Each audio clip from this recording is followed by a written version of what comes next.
a little bit more time, all the things that need to be done are being done. This economy will be restored to where President Mwai Kibaki left us. Na mimi watu ya Menengai muko? Menengai hoi.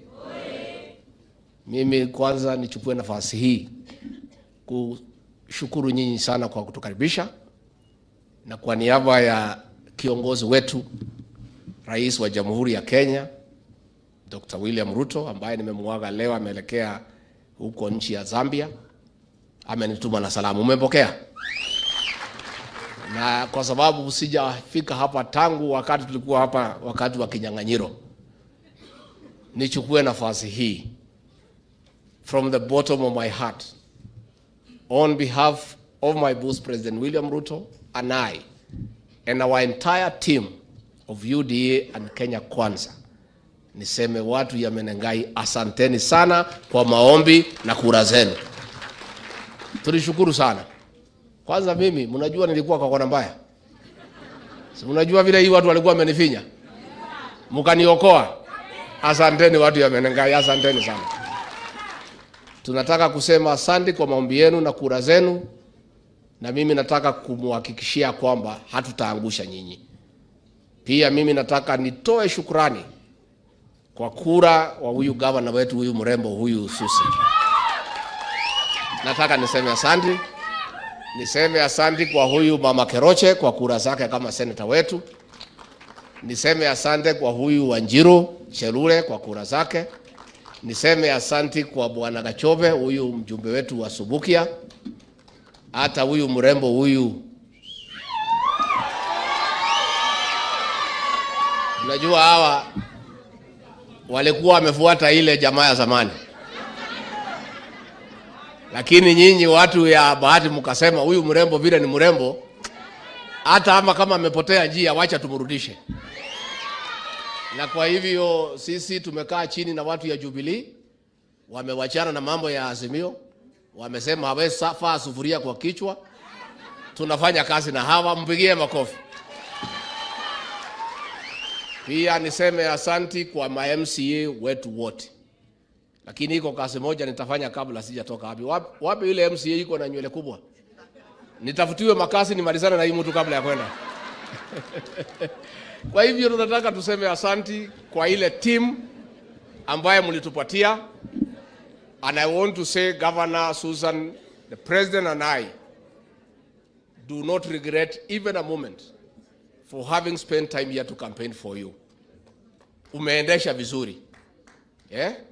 Kinyero hau mwana witu. Hau. Kanyangia hapo. Si akanyangia hapo? Kanyangia hapo. Na hawa huyu mrembo pia ameanza vizuri. Endelea kanyangia hapo. Kanyangia hapo. So nikimalizia, waziri umesema utakuwa na mkutano na hawa jamaa kesho. Hawa ya Globelec. Huyu Kadhambi ni mtu ya mbali. Mnamjua? Huyu ni wa huko Joro huyu. Ndio hata sikushughulika na yeye. Mpigieni makofi. Huyu mama ni mkali. Kuna watu walikuwa wamepinga yeye ati kwa UDA nomination. Tukaenda huko na rais. Hawakupata nafasi hata ya kusema jambo. Alikuwa mkali sana. She protected her turf. So, waziri utakuwa mkutano na hawa watu kesho. Please sit down. Kabla hamuja kubaliana vile mtamaliza hii muradi May 2025. Ajenda ya kwanza, mpange kazi ya hao vijana wa area hii.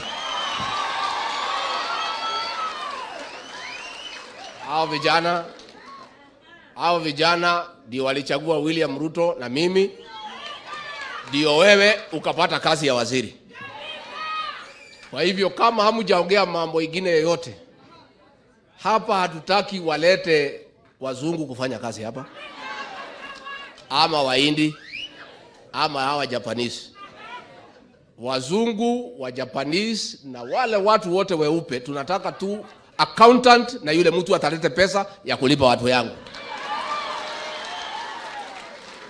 Si tumekubaliana? Watu ya kuleta pesa wakuwe ni watu weupe. na wakupanga ile vile itajengwa, si ndio? Ile technology wachole vila kitu, hata sisi tumesoma. Wakijamaliza kuchora watuambie fanyeni hii, alafu watupatie nini? Semeni namna hii, si iko sawa sawa? So hiyo tumekubaliana. Number 2, hizi shule ziko hapa, waziri, pia hao watu wachangie, si ndio? Najua Kikwetu wanasema onegetunyo mwanale ni ikagelio ke. Si nyinyi mnachukua mali yetu ile iko chini, si ni yetu tulipatiwa na Mwenyezi Mungu? Kwani mtachukua tu na kuondoka? Si mtuachie hata sisi kitu. So let us, waziri, to look at the schools iko area hii, na sana sana hizo mashule, na wananchi watuchibie maboreholes ndio watu ya area hii wapate maji. Wakitufanyia namna hiyo tutatengeneza urafiki, si ndio? Na kwa hivyo hiyo maneno mpange, mkimaliza mimi nitarudi hapa. Nikikuta watu wetu sio wanaandikwa kazi hapa, mjue vile tutaabiana na nyinyi. Hatutaabiana na nyinyi, na mimi sitaki tukosane na nyinyi. Kwa hivyo mimi nataka niseme asanti, na wajumbe wetu wa Nakuru wote wameamua na kauli moja, wataunga serikali mkono kwa mambo ya affordable housing, na watakuwa bunge asubuhi mapema kupitisha finance bill ndio tukuje tulete manyumba, hao vijana wapate kazi ya kufanya. Na msiangalie ati mambo ya manyumba. Manyumba ni kando, maneno iko hapa. Nyumba moja kujenga inataka vijana 8. Sasa hivi vijana wote wakipata kazi wapate kitu Saturday, kwani wanaweza kujikuna? Si hata nyinyi mnataka kitu? Hao wabunge waende wapitishe, wasipitishe? Wangapi wanasema waende wapitishe? Na nyinyi wananchi msidanganywe na wale watu wameandikwa. Hawa ndio watakatwa. Nyinyi kuna kazi mumeandikwa saa hii? Sasa mnadanganywa mtakatwa na nani? Si ni wale kwa sababu wanataka kujificha kwenu. Wanataka kujificha kwenu. Na unajua hii uongo hawezi enda siku mingi. Sasa ikipita mkose kukatwa, wataambia nyinyi nini? Si hata nyinyi tumtafutie kazi kwanza ndio mkatwe baadaye? Si mkipata kazi mtakatwa? Lakini saa hii wale wenye kutoa ni mimi na hawa, si ndio? Kwa hivyo waache kuharibu wananchi vichwa na mambo ya uongo. Hao walikuwa na nafasi mwaka 10, walifanya kazi gani? Hii project ilikuwa imesimama, walikuja hapa kufungua? Sasa itafunguliwa, vijana wapate kazi. Sasa kazi yao ni kupiga kelele. Wanasema sijui watarudi kwa barabara. Kwani kuna pahali barabara imeenda? Si barabara iko tu. Si warudi waendelee. Wakimaliza kupiga kelele waende nyumbani. Na sisi tuendelee na kazi. Finally, I would like to take this opportunity, Your Excellency Jane Marriott, on behalf of President William Ruto and I and the government of the Republic of Kenya and the people of Kenya, in a very special way to thank you for the work you have done, for the commitment to enhance and foster relations between Kenya and Britain for the last 4 years. You have been very, very committed. You have come to my office several times, not just about this project, but other projects. And we are very, very, very delighted to say, as your last public function in Kenya, we wish you well. The President and I were actually disappointed. We would have wanted to work with you a bit longer because you are amiable, you are pleasant, you are hardworking, and our chemistry was agreeing. So we'd like to ask you, when you go to your next destination, we wish you well, but please come back to Kenya as a tourist so that you can also bring us some money here, spend some little time here, and come and take time now to sample the diversity of our heritage and the hospitality of the Kenyan people. So we really miss you, but we wish you well, and we trust that your successor, the new High Commissioner, will fit in your shoes, will work as hard as you have been working, will be available to us so that together we can push the development agenda of Kenya and enhance the relations of Kenya and Britain in furtherance of our historical ties that date back to many years ago. So we want to say thank you for your service to this country. We wish you God's blessings. We wish you good health. We wish you success to the destination that your government has sent you. Finally, I want to confirm that my office was given by the President in Executive Order number 1 of 2023, the function of coordinating our development partners and international friends, and to unlock bottlenecks that would stand in the way of investment between us and our international friends. That facility is there, and I want to invite all missions in the country, all agencies, all foreign investors to call on my office where they have issues that they need intervention to be speeded up so that we can cut down on bureaucracy and red tape and be able to unlock development. Again, I also want to ask to our ministries and state departments to call on us where they need issues, where they need intervention on issues that are cross-cutting, so that we can be able to unlock them the way we have done this particular project, and we can be able to bring development to our people.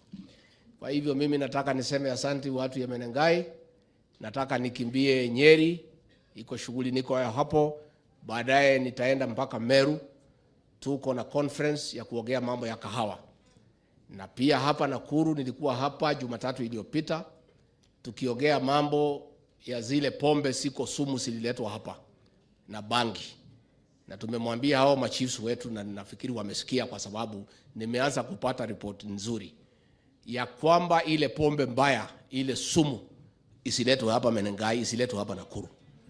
Na kwa sababu imeumiza vijana wetu walikuwa wameanza kulala kwa mitaro, wengine wameoa juzi, kuliko waingie kwa kitanda walale huko, wanalala chini ya kitanda, na tunapata shida mingi.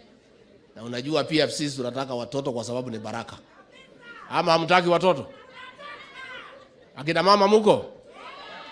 Mambo imeanza kuwa sawa sawa? Basi nitakalia hii watu vizuri.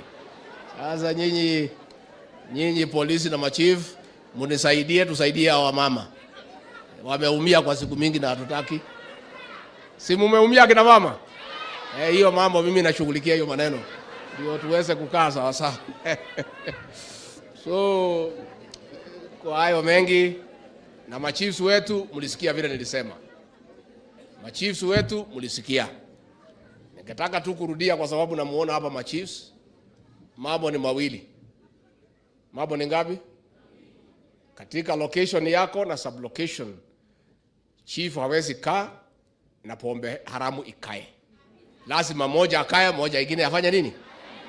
Na sasa kwa sababu pombe hawezi kuamua, haina akili, mwenye kuamua ni chief.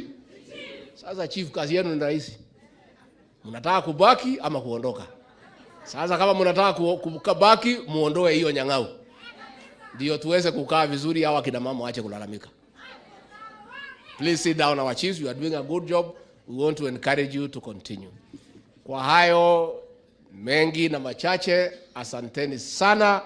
Mungu awabariki. May God bless you and bless you abundantly. Asanteni, thank you.